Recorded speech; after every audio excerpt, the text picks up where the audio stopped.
Muli na naman ako nagbabalik upang pakitaan kayo ng in-improve na B-cut strategy. Akala yata ni Zilong na sapat na ang talam ng kanyang espada upang ako ay mapatumba, ngunit ito ay malaki niya na pagkakamali. Kahit dinaanan pa ako ng bagyong Vale ay matatag pa rin ang pagkakakapit ng aking mga ugat. Tatapusin ko na dapat si Zilong, ngunit biglang may sumulpot na Arlet kaya napagdesisyonan ko na agahan ang curfew nila sa kanilang base. Todo effort sila bitawan lahat ng kanilang mga skills laban sa akin, ngunit hindi man lang ako nagkaroon ng gallows. Ito na yata ang senyales na malapit na natin makita si Delerek sa MPL.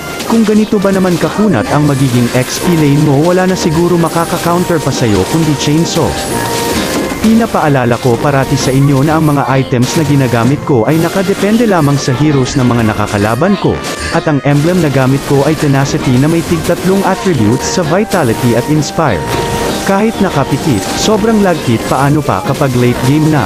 By the way, napansin ko na karamihan sa inyo ay di pa naka-follow sa page ko. Sana ay may oras ka para pindutin ang follow button dahil araw-araw ako nag-i-upload ng mga tutorial videos na tiyak makaka-improve ng gameplay mo.